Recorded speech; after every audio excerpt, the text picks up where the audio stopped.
उद्धव मोहिते म्हणून अपक्ष उमेदवार आपल्या गणातून उभे आहेत, त्याबद्दल तुमचं काय मत आहे?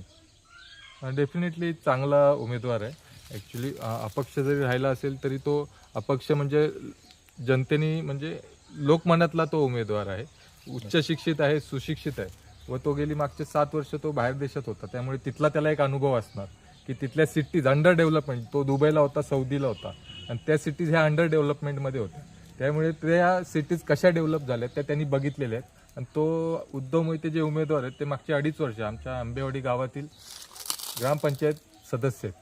त्यामुळे त्यांनी आमच्या इथे सुद्धा शाळेला म्हणजे जो सोलरवरती त्यांनी लाईट दिलेली आहे, म्हणजे तुम्हाला लाईट बिल झिरो कन्झर्वेटिव्ह झिरोमध्ये तुम्हाला शाळेला लाईट्स दिलेली आहे.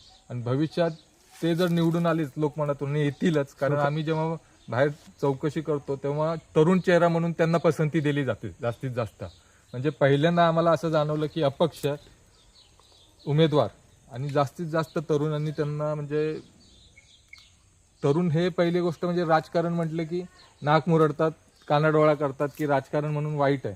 पण आज त्या चेहऱ्यामुळे तरुणांमध्ये उमेद जागी झालेली आहे की हा तरुण जर निवडून आलाच तर म्हणजे ही संधी त्या उमेदवारामुळे बाकी तरुणांमध्ये सुद्धा जागृत झालेली आहे की आम्ही सुद्धा फॉर्म भरणार, आम्ही सुद्धा भविष्यात उभं राहणार, आम्हाला सुद्धा ती संधी प्राप्त व्हावी काहीतरी नवीन करण्यासाठी. ही उमेद त्या तरुणांमध्ये जागी झालेली आहे. आणि जेव्हा बघतो तर भरघोस प्रतिसाद तरुणाला आहे. अपक्ष असून सुद्धा त्या तरुणाच्या मागे प्रचंड तरुणाई उभी आहे आणि त्याचं म्हणजे होऊ शकतं, म्हणजे तो निवडून येऊ शकतो आणि आलाच तर त्याचा फायदा सुद्धा संपूर्ण म्हणजे ह्या 18 गावांना होऊ शकतो, कारण त्याच्याकडे ती विजन आहे.